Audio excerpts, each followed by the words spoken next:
chers élèves et bonjour à tous ceux qui nous suivent sur la chaîne YouTube de l'Institut Cœur de Bach. Bienvenue. Maintenant, on va continuer les séances de préparation pour les concours FASTEV. Bon, j'ai bien dit les concours FASTEV parce que j'ai fait allusion au concours FASTEV de l'UCAD et le concours FASTEV de l'UGB, CEPS. Voilà. Le concours FASTEV de l'UGB est déjà ouvert, donc les dépôts sont démarrés. Pour le FASTEV, ça sera très bientôt. Donc, il ne faut pas attendre jusqu'à l'ouverture pour se préparer. La préparation, c'est maintenant, voilà, pour les concours. Le FASTEV, il faut le préparer. Voilà. Maintenant, on avait déjà démarré les épreuves scientifiques. Maintenant, aujourd'hui, on va commencer les épreuves littéraires. AG, français, anglais. Voilà. Donc, c'est moi qui va faire l'épreuve de français. Donc, aujourd'hui, on va corriger une ancienne épreuve français niveau baccalauréat. Donc, si je termine, moi-même, je vais faire l'épreuve HG, Histoire et Géographie, niveau baccalauréat. Les autres collections là, ils vont faire les autres, SVT et voilà. Maintenant, l'épreuve PC niveau licence, on n'a pas encore touché à ça. Voilà. Parce que le collègue qui doit faire ça avait été un peu souffrant. Voilà. Il avait déjà démarré ça, mais il n'a pas terminé toutes les preuves.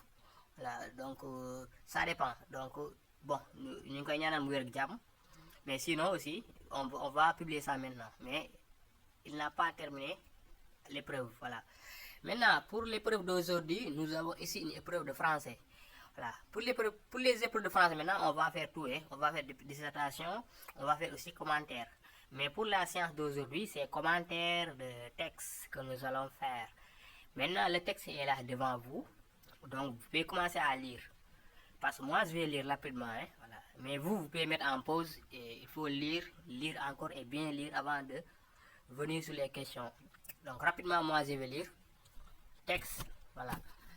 Père Bévan était fier de son mouton. Le vieux du quartier l'admirait.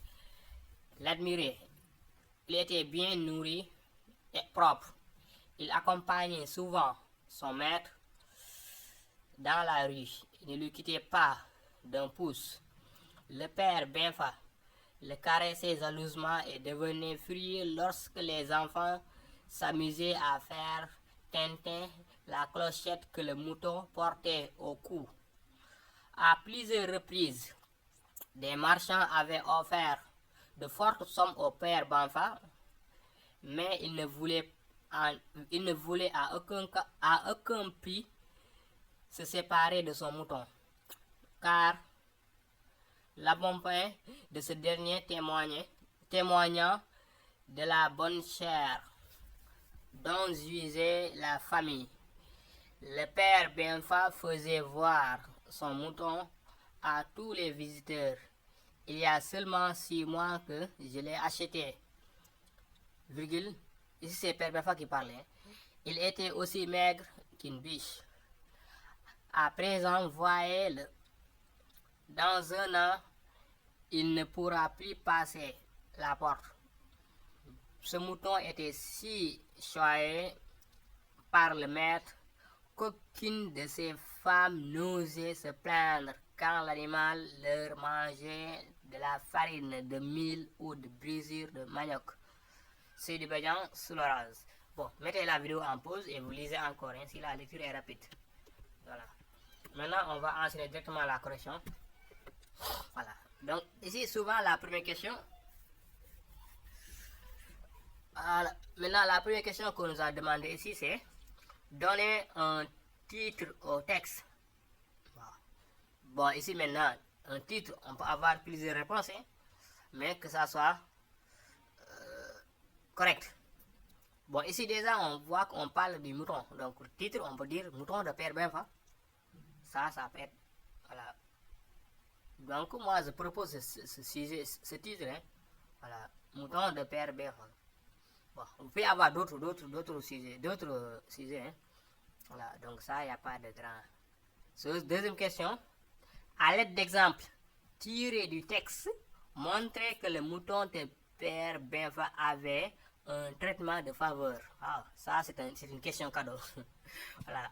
Parce que tout le texte parle de ça, hein, tout, presque. Hein, voilà. Donc, à l'aide d'exemples tirés dans le texte, montrez que le mouton de père Benfa avait un traitement de faveur. Voilà. Ici, le mouton de Père BFA avait un traitement de faveur parce qu'il accompagnait souvent son maître. Voilà. Voilà. Ça, c'est un exemple tiré du texte. On peut avoir ici d'autres exemples. Voilà. Ici, on a cette phrase-là. Père BFA caressait jalousement son mouton et devenait furieux lorsque les enfants s'amusaient, voilà, à le faire teinter. Donc, on a plusieurs phrases dans ce texte qui donnent qu'on peut avoir ici comme réponse. Voilà. Maintenant, grand 2, vocabulaire. Vocabulaire, qu'est-ce qu'on a? Ici, donner deux homonymes de coup. Le coup là, on a écrit avec C-O-U seulement. Bon, comme homonyme, on peut avoir le coup avec C-O-U-P. Voilà. C-O-U-P, c'est possible. Ensuite, on peut avoir le coup comme coûter, quoi. Comme prix, exemple. Coup, C-O, accent, chapeau, T. Le coup là aussi. On peut avoir ça. Malik, ami ko le mu ci biti ngir yàlla. Waaw, mu ngi si yaayam, dama xool foofu. Bon, excusez-moi, hein. Donc, vous avez compris, je travaille à la maison. Oui, question 4. Donnez les noms formés à partir... avant ça. Donnez deux homonymes de coup et un antonyme de embonpoint et synonyme de choix. Voilà. Comme antonyme de embonpoint, on peut dire quoi?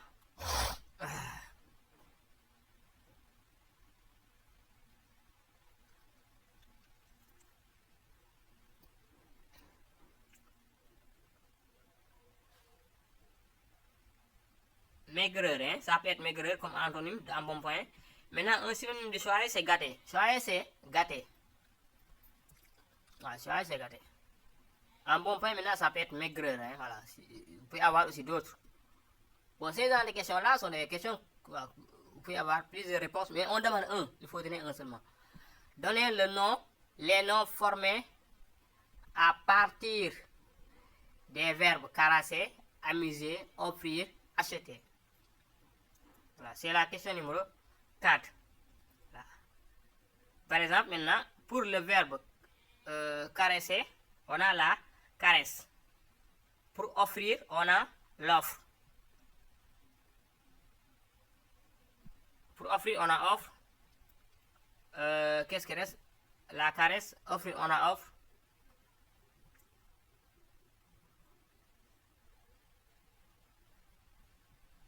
Ensuite, pour amuser, on a l'amusement. Pour acheter, on a l'achat. Ou bien achat, voilà. Ensuite, on demande de donner deux mots de la même famille que fruit. Deux mots de la même famille que fruit. On a fruit.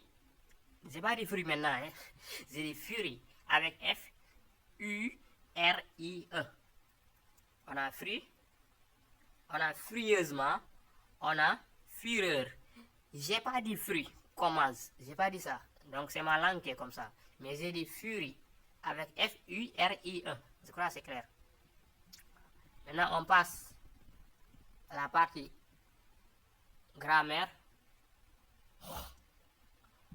Grammaire, qu'est-ce qu'on demande? On demande de donner la nature et la fonction des mots ou groupes de mots soulignés dans le texte. Bon, ça c'est une question qu'il faut très bien préparer parce que s'il y a commentaire, forcément il y aura des mots soulignés.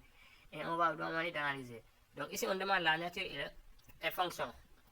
Voilà. Nature et fonction. Donc, quels sont les mots soulignés? Bon, il faut bien regarder.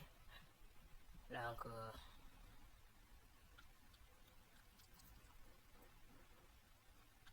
Donc ici, je vois aucune. Souvent. Bon, je vois... Non, ici, l'apostrophe là même, c'est souligné. L'admirer. Le V du quartier. Les V du quartier, l'admirer. Le L apostrophe là, on l'a souligné ça. Donc, pour les L apostrophe de l'admirer, on a la nature, c'est pronom personnel. Fonction, c'est complément d'objet direct de admirer. Voilà.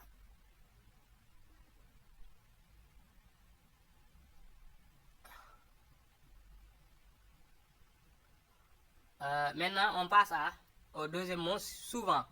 Souvent, c'est un verbe de temps. Voilà. Et la fonction, il modifie le sens du verbe accompagner.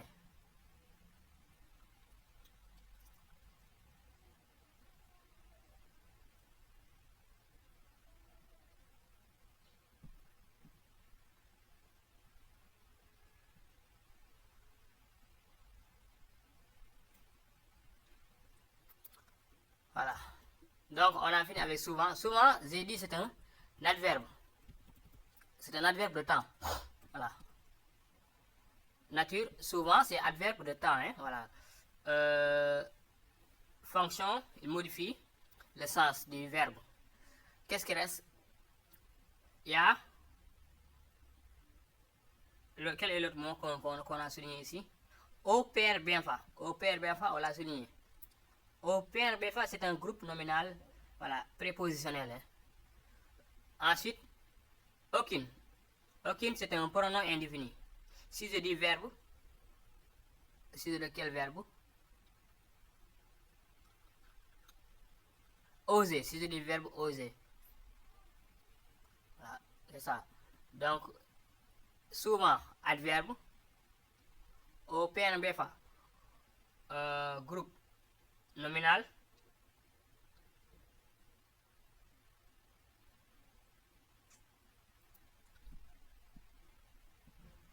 Au PNBFA, groupe nominal.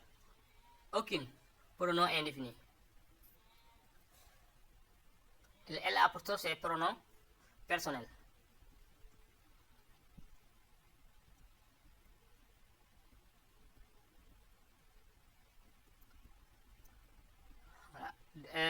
Grammaire, question 7. L'embonpoint de ce dernier témoignait de la bonne chère dont jugeait la famille. Relevez la proposition subordonnée dans la phrase, puis donner sa nature et sa fonction. Donc la phrase est donnée comme ça. Voilà. Donc quelle est la proposition subordonnée relative? Donc la proposition subordonnée, c'est... Ici, c'est ici, hein. Dont juger la famille. Dont juger la famille, c'est proposition subordonnée relative, complément de l'antécédent, bonne. Voilà, dont juger la famille. Ensuite, question B. Quelle est, bon c'est est ici, ils sont trompés. Quelle est la fonction de dont? Toujours dans la même phrase. Donc la fonction du pronom relatif dont, c'est complément d'objet indirect du verbe juger. Complément indirect du verbe juger. Voilà. Ensuite, question suivante. Des marchands avaient offert de fortes sommes au père bienfait. À quelle voix est la phrase? Donc je vous laisse prendre de réfléchir. Donc, à quelle voix est la phrase là?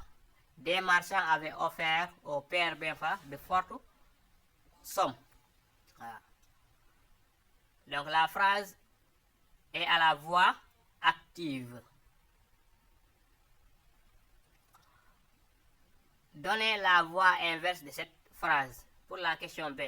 Donc la voix inverse, c'est la voix passive. Hein? Et pour la voix passive, on va dire de fortes sommes avaient été offertes au père bienfait par des marchands. Voilà.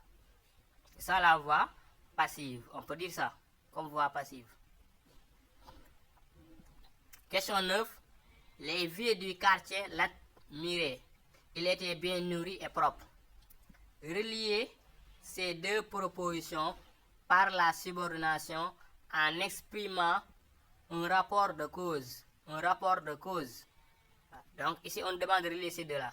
Les vieux du quartier l'admiraient. 2 points. Il était bien nourri et propre. C'est la question numéro 9.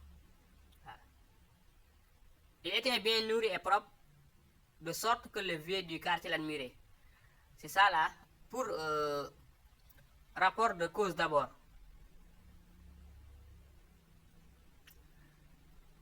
Pour rapport de cause, pour avoir un rapport de cause, on peut dire quoi?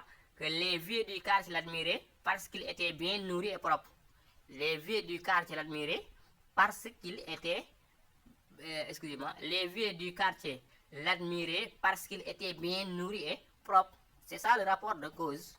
Voilà. Parce qu'on a... Maintenant, pour avoir le rapport de conséquence, on peut dire il était bien nourri et propre, de sorte que les vieux du quartier l'admiraient.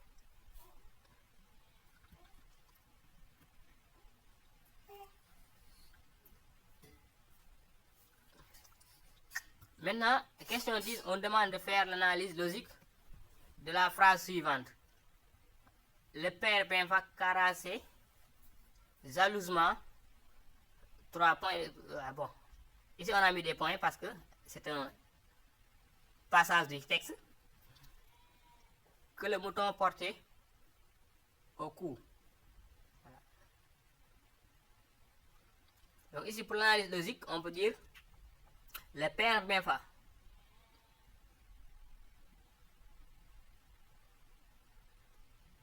le caressait jalousement. Ça c'est proposition indépendante. Et devenez furieux. Parce que c'est un passage. Ça, il faut comprendre ça. C'est ça qu'on demande.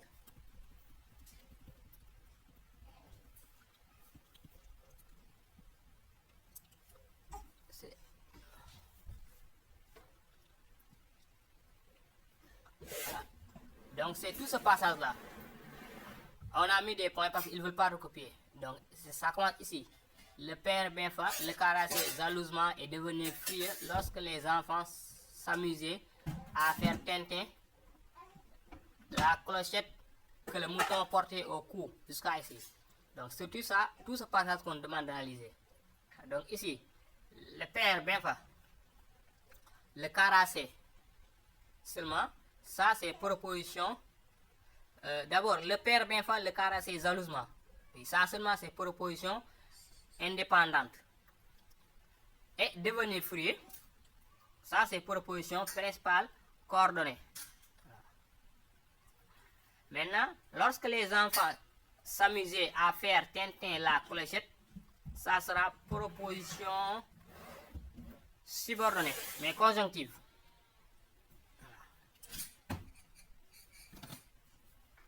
On peut même aller plus loin en disant, lorsque les enfants s'amusaient à faire tintin la clochette, ça, on peut aller plus loin en disant proposition subordonnée conjonctive introduite par la conjonction de subordination lorsque.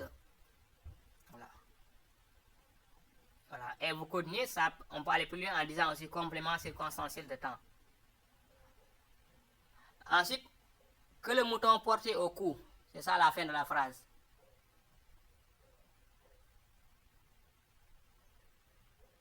Que le mouton portait au cou, c'est ça la fin.